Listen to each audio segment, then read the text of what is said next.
c'est vrai que j'ai toujours été passionné par l'entrepreneuriat depuis mon plus jeune âge. À 16 ans, j'ai commencé tout ce qui est e-commerce, ça m'intéressait un petit peu au marketing digital. J'ai créé des boutiques en e-commerce de différents produits, au début qui ne fonctionnaient pas forcément, mais j'ai vu qu'il était possible ensuite de revendre ces boutiques-là, donc clé en main. Donc c'est comme ça que j'ai un petit peu commencé, disons, en revendant des boutiques. Arrivé à 17 ans, c'est là où j'ai commencé à avoir un petit peu de trésorerie, donc j'ai commencé à créer une agence marketing. À l'âge de 17 ans, c'est vrai qu'en France, c'est pas facile de créer une société. Donc j'ai créé cette agence marketing-là, où on faisait de la création de sites internet, gestion des réseaux sociaux. Je travaillais surtout avec des freelances, mais bon, c'était encore très limité niveau client à cette période-là. En amont, j'ai créé une marque de compléments alimentaires, où j'étais associé et affilié avec un grand laboratoire français qui était dans le sud de la France. Donc on a fait pas mal de communication sur le projet, ça a plutôt bien fonctionné. Tout début de mes 18 ans, je me suis fait racheter ce projet-là et j'ai réinvesti au maximum sur mon agence marketing que j'ai développée à Metz, au Luxembourg. On a eu beaucoup de clients sur la promotion immobilière, Metz et Luxembourg et dans d'autres domaines. Je suis surtout spécialisé en marketing digital, donc on a une approche vraiment différente par rapport aux autres banques ou ce qui existe déjà en Afrique. Donc la première des choses, c'est de pouvoir créer des produits qui sont parfaitement adaptés au marché, parce que l'objectif, c'est qu'on soit présent sur 20 pays.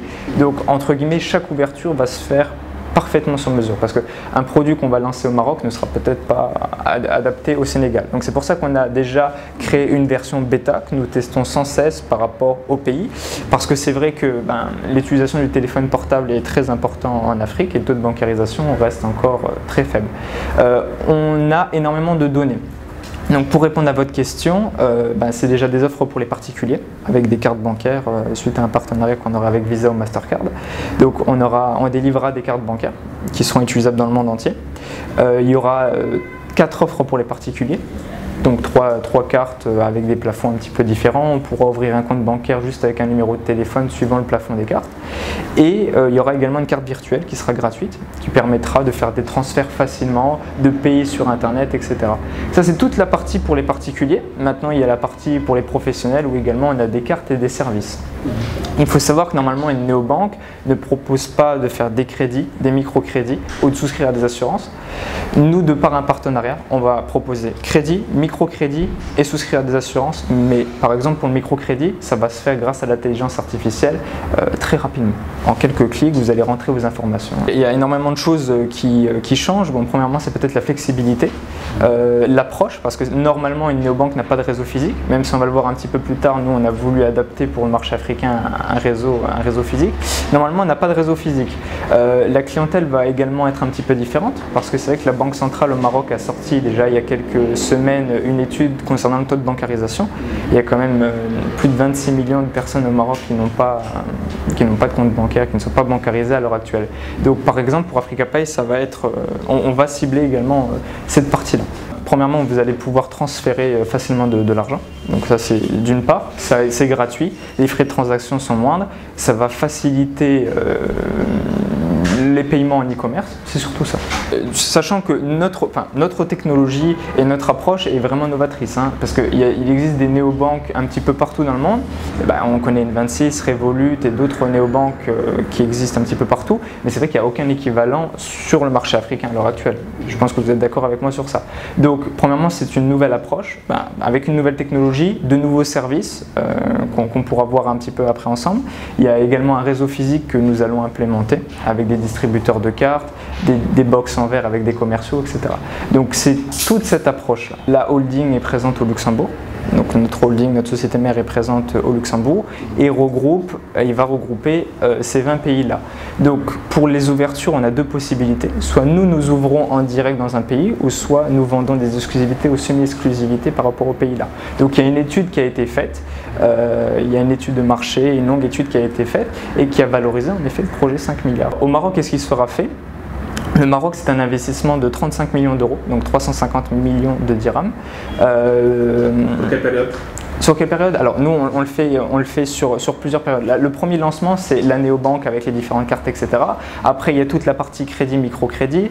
Ensuite on peut voir, si vous regardez un petit peu le projet Africa Pay, qu'il y a des TPE, des terminaux de paiement et des pages de paiement pour les professionnels. Ça va permettre vous allez pouvoir payer en plusieurs fois ou payer à la livraison avec votre carte. Bref, il y a toute une technologie qui a été développée sur ça. Et après il y a le réseau physique. Donc ça se fait en 3 étapes. Ça se fait en 3 étapes, suivant le pays, ça se fait en 3 étapes. Première étape, le lancement de la néobanque. Seconde étape, toutes les offres supplémentaires avec crédit, microcrédit, assurance, TPE pour les professionnels et pages de paiement. Et troisième étape, le réseau physique. Le réseau physique, c'est les distributeurs de cartes, comme je l'ai dit avant, bornes chez les partenaires et les box en verre. Ça fait quand même plus de 2 ans maintenant qu'on travaille sur ce projet-là. Depuis mon arrivée au Maroc, je travaille sur ce projet-là. Encore une fois, on a déjà une version bêta qui est active. Dans notre approche, parce que vous avez parlé de cible, la néobanque va être déclinée en plusieurs versions. On va pouvoir par exemple toucher les étudiants, on va pouvoir toucher les analphabètes. Ça, notre objectif, c'était aussi de toucher cette cible-là. Il faut savoir que ce projet-là, on aurait déjà pu le lancer depuis longtemps. On le retarde au maximum pour qu'il soit parfait au lancement. On fait régulièrement des tests avec différentes populations. Vous voyez, là par exemple, on a des données très précises.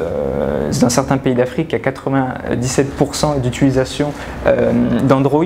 Donc tout ça, il faut qu'on l'adapte sur nos versions. Il faut que ce soit le plus simple possible. Donc, pour revenir à votre question, on choisit et il y aura différentes versions de la néobanque pour différentes cibles, pour les étudiants, les agriculteurs, les commerçants, etc. La confiance, il faut savoir que quand on ouvre une néobanque, on est obligé d'avoir un partenaire bancaire. Donc, bien évidemment, à chaque fois, c'est un partenaire de renom, pour notamment cette confiance-là. Il faut savoir également que le choix du Luxembourg pour notre société mère est également un choix stratégique parce qu'il y a tout ce qui est sécurité informatique, tout ce qui est compliance et qui va être géré là-bas. C'est aussi un paradis fiscal.